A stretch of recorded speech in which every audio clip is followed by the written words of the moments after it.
요한계시록 10장 1절부터 11절 말씀입니다. 제가 읽겠습니다. 내가 또 보니 힘센 다른 천사가 구름을 입고 하늘에서 내려오는데 그 머리 위에 무지개가 있고 그 얼굴은 해 같고 그 발은 불기둥 같으며 그 손에는 펴놓인 작은 두루마리들이 있고 그 오른발은 바다를 밟고 왼발은 땅을 밟고 사자가 부르짖는 것 같이 큰 소리로 외치니 그가 외칠 때 일곱 무리가 그 소리를 내어 말하더라. 일곱 무리가 말을 할 때 내가 기록하려고 하다가 곧 들으니 하늘에서 소리가 나서 말하기를 일곱 무리가 말한 것을 인봉하고 기록하지 말라 하더라. 내가 본 바 바다와 땅을 밟고 서 있는 천사가 하늘을 향하여 오른손을 들고 세세토록 살아계심이 곧 하늘과 그 가운데에 있는 물건이며 땅과 그 가운데에 있는 물건이며 바다와 그 가운데 있는 물건을 창조하신 이를 가리켜 맹세하여 이르되 지체하지 아니하리니 일곱 천사가 소리내는 날 그의 나팔을 불려고 할 때에 하나님이 그의 종 선지자들에게 전하신 복음과 같이 하나님의 그 비밀이 이루어지리라 하더라. 하늘에서 나서 내게 들리던 음성이 또 내게 말하여 이르되 내가 가서 바다와 땅을 밟고 서 있는 천사의 손에 펴놓인 두루마리를 가지라 하기로 내가 천사에게 나아가 작은 두루마리를 달라 한즉 천사가 이르되 갖다 먹어버리라. 내 배에는 쓰나 내 입에는 꿀같이 다니라 하거늘 내가 천사의 손에서 작은 두루마리를 갖다 먹어버리니 내 입에는 꿀같이 다나 먹은 후에 내 배에서는 쓰게 되더라. 그가 내게 말하기를 내가 많은 백성과 나라와 방언과 임금에게 다시 예언하여야 하리라 하더라. 아멘. 요한계시록 10장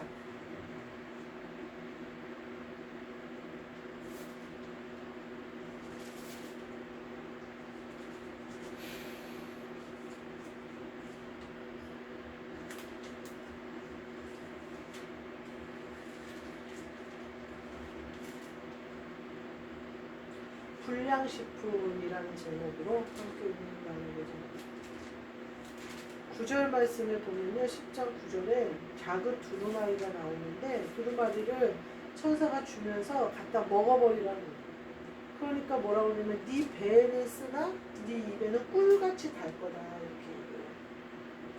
우리가 어렸을 때 불량식품을 먹으면 밖에서 불량식품을 많이 사 먹어요. 막 사탕도 있었고 예전에는 막대 사탕 요새 아폴로라고 해서 다시 나오는데 막 비닐까지 입에다 넣어서 씹어 먹고 참 지금 생각하면 위험한 일이기도 하고 참 더러운 일인데 그렇게 먹었었어요. 막 그리고 막 물에 타 먹는 가루 같은 거 막 색깔이 다 섞여 있는 가루 같은 것도 있고 그랬어요. 찾으셨어요? 요한계시록 10장 전체 말씀이에요. 요한계시록 10장 1절부터 11절. 거기 9절 말씀에 이제 불량식품에 대해서 얘기를 하는 거예요. 그 옛날에 막 가루 같은 거 물에 타 먹는 거 지금 생각하면 막 색소 있고 막 그런 사카린 같은 거였을지도 몰라요. 아주 달고 그런 거를 막 타서 먹고 그랬어요. 근데 그리고 집에 오면요 밥이 먹기가 싫어요. 근데 밥을 안 먹고 이렇게 뺀질뺀질거리면 그날 밤에 배가 아파요. 불량식품을 먹어서 그런 거예요. 근데 먹을 때는 어때요? 너무 입에서 너무 맛있어요. 신기한 맛이에요. 그래서 그렇게 먹다가 맨날 배가 아파요. 오늘 작은 두루마리가 그런 역할을 하는 거예요. 입에는 꿀같이 달 거예요.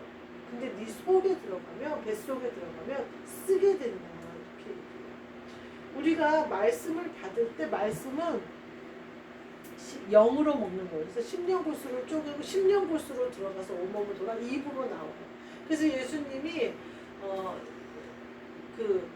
입으로 들어가는 거는 너희를 더럽게 하지 못하고 입에서 나오는 것이 너희를 더럽게 한다. 그러니까 몸은 입으로 먹어서 뒤로 버려지지만 영은 10년 볼수록 먹어서 입으로 나와요. 근데 오늘 본문 말씀에서 입에는 다나 배에는 쓰게 되리라 라는 말씀은 비유로 말씀하신 거예요. 그러니까 환상과 계시를 지금 요한이 보는 거잖아요. 그래서 입에는 단 두루마리가 배에는 쓰게 변하더라는 거예요. 우리가 그러니까 육신으로 먹었을 때 입에는 단데 배에서 쓰게 되면 우리가 말씀을 먹었을 때 말씀이 받을 때에는 좋아 보이고 그런데 나를 쓰게 만드는 병들게 만드는 것이 있을 수 있다는 거예요. 그러니까 말씀을 받을 때 우리가 영으로 받아야 되고 또 환상과 계시를 통해서 본 말씀이 책망의 말씀인지 씻기시는 말씀인지 칭찬의 말씀인지 잘 해석해야 돼요. 어떤 목사님이 그런 얘기를 하더라고요. 어떤 목사님이 교회를 아주 건축을 많이 하셨어요. 건축을 크게 하셨어요. 그리고 건축을 하는 아이디어도 하나님이 지혜를 주셨어요. 그래서 아무것도 없는 무일푼에서 땅을 사가지고 그렇게 읽어내셨어요. 그런 과정들이 있어요. 근데 그 과정을 모든 젊은 목사들한테도 다 얘기하는 거예요. 그렇게 하면 교회를 짓는다. 교회를 지어야 된다. 교회를 하려면 땅을 사라. 처음에 우리가 주영학교회를 개척하는데도 우리를 부르더라고요. 그러더니 식사를 하자고, 아니 왜 나한테 말도 없이 개척을 하냐고 막 그러시는 거예요. 나한테 상의를 했으면 그렇게 상가를 얻어서 개척은 안 할 텐데 왜 말도 없이 개척을 했냐. 들어보니 땅을 사가지고 이제 땅으로 돈을 얻어서 건물을 사고 이 건물을 지어서 땅이 오르면 좀 팔고 그래서 또 교회를 짓고 이렇게 뭐 하여튼 뭐 이제 땅으로 이렇게 세상을 이용하면서 교회를 짓는 방법을 아신 거예요. 터득을 하신 거예요.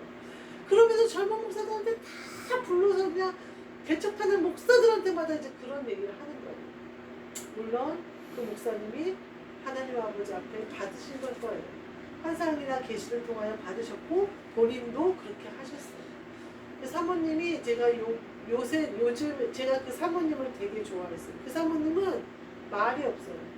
사모님들 모임에 가면 그 교회 목사님이 교회를 크게 지었기 때문에 그 목사님은 이제 말하자면 지도자의 자리에 앉아있죠. 근데 사모님이 너무 겸손하고 너무 말씀이 없으세요. 그 개척교회를 해가지고 일궈낸 사모님이라고는 볼 수 없을 정도로 겉모습이 연약하고 부드러워요. 근데 저는 그 사모님이 너무 좋더라고요. 처음부터 제가 어렸을 때 그 주영학교회 처음 개척했을 때 그때가 2010년이니까 벌써 13년 전이에요. 그랬었어요. 근데 그래서 내가 이제 그 사모님 옆에 딱 붙어서 이렇게 제가 자꾸 물어봐요. 그러면 사모님이 자꾸 대답을 해주셔요. 개척 처음 했을 때 전도하러 온 마을을 돌아다녔지 뭐 이런저런 얘기를 해요. 아들들이 2번이나 죽을 뻔했어. 한 번은 수렁에 빠졌는데 마을 사람들이 막 뛰어오더니 애가 수렁에 빠졌는데 못 건진다고 해서 가서 건지기도 하고 뭐 이렇게 둘이었으니까 형제가 2명이었으니까 한 명이 빠지면 한 명이 엄마 불러러 오고 막 이래서 몇 번을 애들이 죽을 뻔했어. 이제 그런 말씀을 하시면서 지금 와서 보니까 그게 아무것도 아닌데 이렇게 얘기를 하시더라고요. 그래서 내가 아니 사모님 그렇게 교회도 잘 지으시고 목회 그래도 하나님 앞에 칭찬받을 만하게 성공을 하셨는데 왜 그게 아무것도 아니라고 하세요. 그러니까 사모님이 많이 힘들었어 이런 얘기를 하시더라고요. 많이 힘들었어. 뭐 가난한 것도 당연히 그랬고 뭐 여러 가지로 그랬지만 아이들한테 참 미안해 그런 얘기를 하시더라고요. 그래서 그러면서 하시는 말씀이 아이들이 2번이나 죽을 뻔했어요. 그 2번은 사모님이 눈으로 목격한 거고 그 외에도 위험한 일이 많았다는 얘기를 하시는 것 같아요. 근데 참 아이들 그러면서 그렇게 키우지 않았어도 되는데 그렇게 하지 않아도 되는데 내가 그렇게 했어. 자기는 그렇게 하지 마. 하나님이 그렇게 하는 걸 원하지는 않아 라고 얘기하는 거예요. 그래서 제가 사모님이 그렇게 큰 희생을 했으면 그 희생에 대한 보상을 지금 하나님이 하셨는데 희생하니까 십자가를 지니까 부활이 있더라 이렇게 얘기를 해주면 좋겠는데 왜 저렇게 말씀하실까 아직도 힘들으셔서 그러실까 라고 생각을 했어요. 근데 우리끼리 이제 지금 와서 보니까 이제 우리 젊은 목사님들끼리 모여서 얘기하는데 그 목사님이 교회를 그치어서 빚이 너무 많은 거예요. 그래서 지금 이 나이 때까지 이자가 말도 못하게 이제 찍는데 교회가 생각만큼 성도들이 모여들지가 않은 거예요. 그래서 교회에 불 켜는 것조차도 힘들 정도로 어려움을 겪고 계시고 또 갑자기 거기가 신도시로 묶여버리는 바람에 어떻게 될지를 모르는 거예요. 빚을 갚을지 못 갚을지 교회가 허러질 위기에 처했는데, 그렇게 힘들게 지은 교회가 허러질 위기에 처했는데 또 지을 수 있는 보상이 나올지 말지 불분명한 상태가 돼버린 거예요. 이런 모든 일련의 과정을 보면서 우리가 그렇게 이제 생각을 하게 돼. 어떤 목사님이 그 말씀을 하시는 거예요. 목사님이 계시를 본 계시를 잘못 해석하신 것이 아닌가. 그 성전을 세우는 계시를 보셨을 텐데 분명히 그것을 붙잡고 나아가셨을 텐데, 성전은 우리지 않나. 그리스도가 머리가 되셔서 벽돌이 되어져 하나씩 지어져가는 우리고, 또 사람의 심령이 성전인데 목사님이 교회를 짓는 것, 건물을 짓는 것이 하나님의 뜻이라고 혹시 오해하시지는 않았을까. 그래서 그것이 하나님의 뜻이라고 생각하고 거기에 매진하지 않으셨을까. 이런 생각을 하게 됩니다. 얘기를 했어요.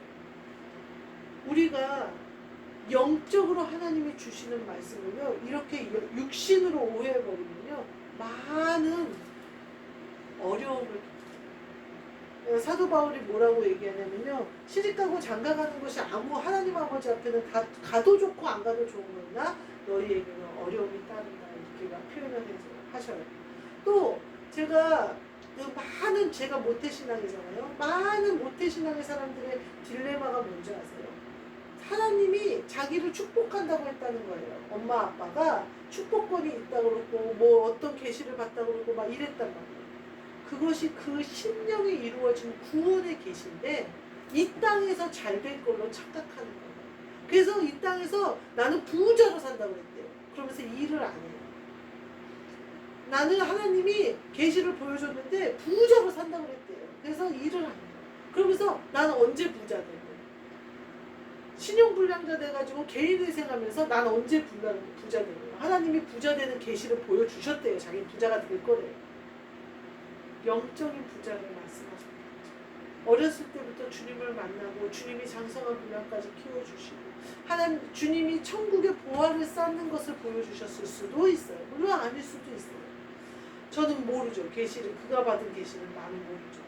근데 많은 사람들이 이와 같이 영적인 계시를 세상 것으로 오해하는 바람에 오히려 받을 것도 못 받아갑니다.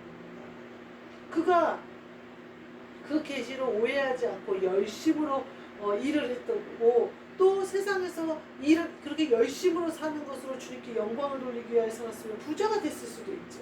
근데 계시를 육신으로 잘못 해석하는 바람에 하늘에서 돈이 떨어질 줄 알고 게으르고 게으른 사람은 어때요? 성경에 보면 게으른 사람은 가난해진다고 나왔어요. 가난해지는 거예요. 신용불량자가 돼서 개인회생을 하는 판에도 하나님이 어디서 돈 뭉치로 떨어질 줄 아는 거예요. 우리가요, 이렇게 잘못된 신앙생활을, 저도 마찬가지고 이렇게 하기가 쉬워요. 입에는 아주 달거든요. 근데 어때요? 결국은 내 배가 아프게 만들어요. 배탈이 나게 만들어요. 내 삶을 힘들게 만들어요. 내 삶을 고통스럽게 만들어요. 우리가 영적으로 깨닫지 못하고 영적으로 하지 못하는 것을 우리를 이렇게 고통스럽게 만들어요.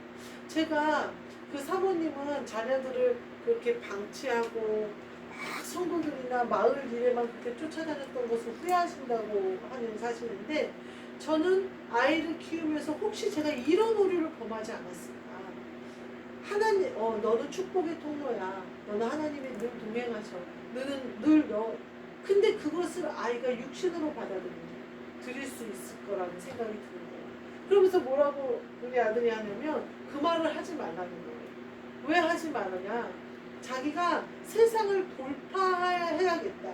이기고 나가야겠다. 세상에서 내가 돈을 이렇게 열심히 벌어야겠다라는 마음을 먹을 때마다 그 말이 자기를 힘 빠지게 한다는 거예요. 즉슨 그 아이는 그 말을 아직 영적으로 받을 준비가 안 돼 있는 거예요. 아이가 더 어렸을 때부터 우리가 그 말을 했으니까 그 아이는 그 말을 영적으로 먹을 능력이 없는데 우리가 계속해서 영적인 축복을 그 아이에게 부는 거예요. 그거는요, 마치 에서에게 장자권을 가벼이 여긴 에서에게 또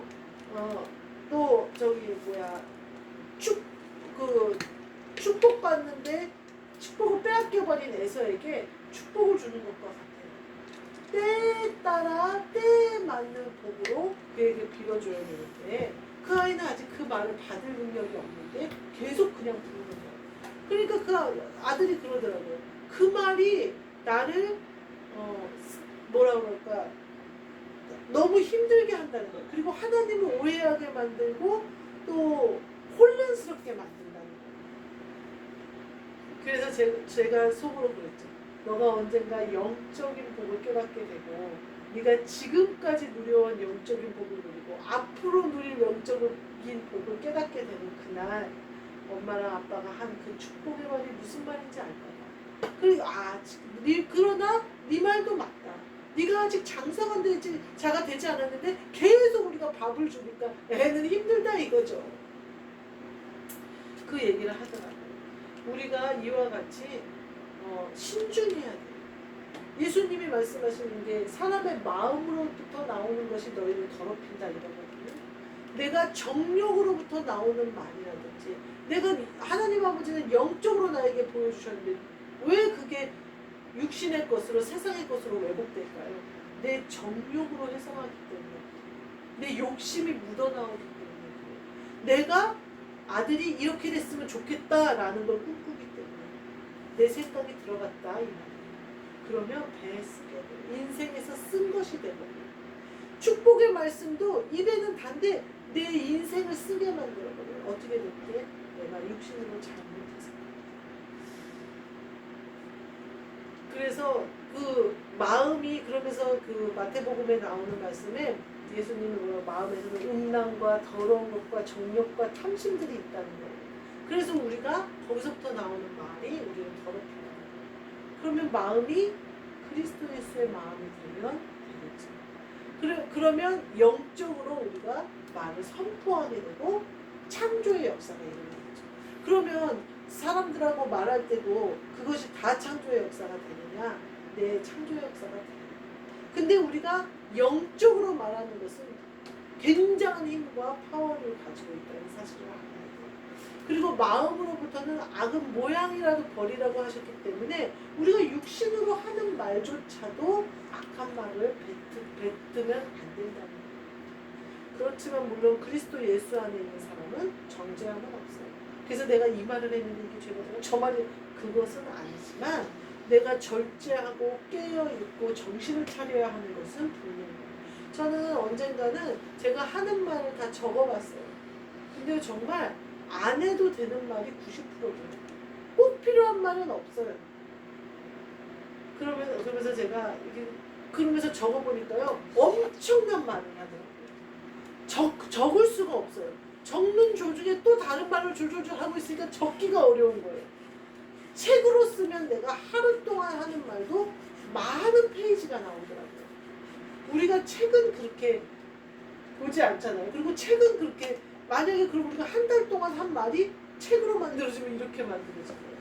그게 축복의 말 그리스도 예수의 말이라면 그게 선포되는 대로 씨앗이 되고 생명이 되고 이 땅을 변화시키고 빛이 되는데 그 말이 그리스도 예수의 마음이 아니라 내 정욕으로 뱉은 말, 내 욕심으로 뱉은 말이라면 오해하게 만들고 인생을 더 힘들게 만들 수 있다. 그래서 제가 참 말이 중요하구나. 말로 그 사람 속에 뭐가 있는지가 드러나고 말로 죄가 지어지고 말로 또 의가 이루어지고 이 생각이 들었어요. 오늘 뒤에 보면요. 마지막 11절 말씀을 보면 예언하여야 되리라 이렇게 하리라 이렇게 말을 하고 있어요. 두루마리를 먹어버렸는데 예언하여야 되리라 이렇게 얘기하고 있다. 우리 지금 예언하여야 되리라라고 말씀하신 것은 네가 보고 경험하고 듣고 한 이 환상과 계시를 예언하여야 되리라라고 말씀하시는 거거든요. 요한이 본 것들을 예언하는데 이것을 육신으로는 해석할 수도 없고 알 수도 없어요. 저는 요한계시록이 아직 거의 모르겠어요. 무슨 말씀인지 모르겠어요. 오늘 이 말씀만 알겠어요. 불량식품 먹으면 안 되겠다. 더러운 거 입에 달다고 아무거나 먹으면 안 되겠다. 분별해서 먹어야겠다. 내 배에 쓰게 되는 것들을 먹으면 안 되잖아요. 내 인생을 쓰게 되는 것들을 먹으면 안 되잖아요. 하나님 아버지 앞에 칭찬받지 못할 것들을 먹으면 안 되잖아요. 내 영적으로 먹는 모든 것은 말씀이 돼서 영의 양식이 돼서 내 영이 강건히 살고 그 말씀으로 오신 예수님이 내 안에 생명이 될 수 있는 것이 되어야 되는데 그 말씀을 내가 육신으로 교훈으로 또 어떤 내 세상을 살아가는 지혜로 이용해버리면 내 인생에 쓰게 된다. 우리 이와 같이 불량식품 먹지 마시고 내가 깨어있어야 불량식품을 안 먹어요. 내가 정신을 차리고 조심해야 또 정신을 차리고 깨어있어야 또 늘 주의해야 제가 말이 결국은 죄를 짓고 말이 결국은 열매를 맺는다고 한 것처럼 그 말 근데 야고보서에 뭐라고 그래요? 말을 제어하는 사람은 할 수가 없대잖아요. 사람 그리스도 예수의 마음으로부터 나오는 말만이 오직 나를 살게 한다.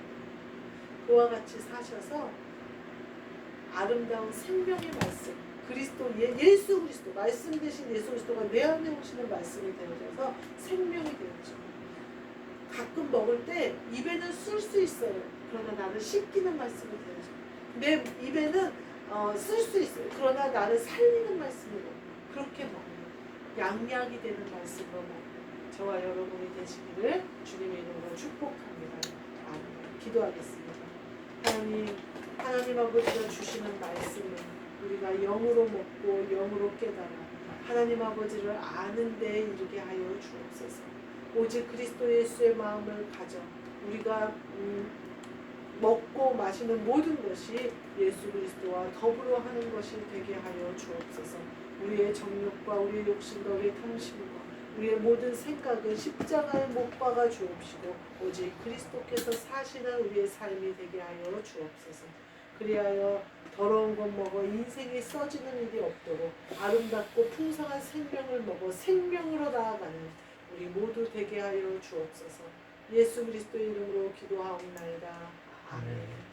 하늘에 계신 우리 아버지여 이름이 거룩히 여김을 받으시오며 나라가 임하시오며 뜻이 하늘에서 이루어진 것 같이 땅에서도 이루어집니다. 오늘 우리에게 일용할 양식을 주시옵고 우리가 우리에게 죄 지은 자를 사하여 준 것 같이 우리 죄를 사하여 주시옵고 우리를 시험에 들게 하지 마시옵고 다만 악에서 구하시옵소서. 나라와 권세와 영광이 아버지께 영원히 있사옵나이다. 아멘.